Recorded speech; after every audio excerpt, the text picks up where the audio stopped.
si PRRD Attorney Sal, naging maganda yung naging takbo ng kanyang pamumuno, especially when he waged war, Attorney Sal, against drugs.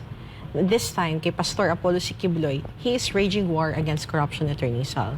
And he's pushing for transparency, Attorney Sal, because sabi ni Pastor, the people has the right to know saan napupunta yung pera ng taong bayan, Attorney Sal. Do you think, Attorney Sal, with that kind of thinking, Attorney Sal, and si Pastor, kami sa KOJC, and even those who are not members of KOJC, Filipinos who are galit na ngayon, Attorney Sal, because of the talamak na korupsyon na nararanasan, Attorney Sal, si Pastor ang may moral ascendancy to push this, Attorney Sal, the war against corruption.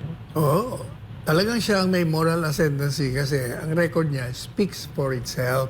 Lumalaban talaga siya sa korupsyon, lumalaban sa mga komunista, at saka nagpapayag ng salita ng Diyos. And kung titingnan mo yung grupo niyang Kingdom of Jesus Christ, talaga naman pumunta kayo doon, makikita niyo ang katinoan, ang kapayapaan, mga disiplinadong mga tao doon. Talagang sumusunod sa salita, hindi lang sa mga yung propaganda. Yun eh. Yung sa gawa makikita mo.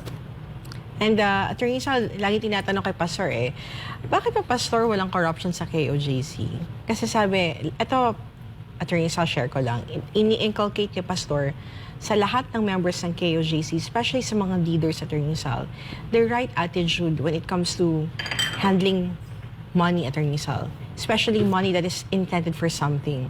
And that's something, Attorney Sal, kailangan mapunta yan kung saan yan intended yung pera na yan, Attorney Sal. At makikita mo yan sa lahat ng proyekto ng KOJC, Attorney Sal, na pinangungunahan ni Pastor Apollo Siquibloy. And with that kind of attitude, Attorney Sal, gusto niya yan ituro, Attorney Sal, ma-inculcate sa lahat ng mga nasa gobyerno, Attorney Sal, para yung pera na pondo ng bayan ay mapunta sa dapat o kung saan intended yung pera na yun, Attorney Sal. Hindi ba doon sa 10 Commandments merong do not steal? Thou shalt not steal. Oh, tingnan nyo. Ibig sabihin, yun ang salita ng Diyos na ipinangangaral ni Pastor,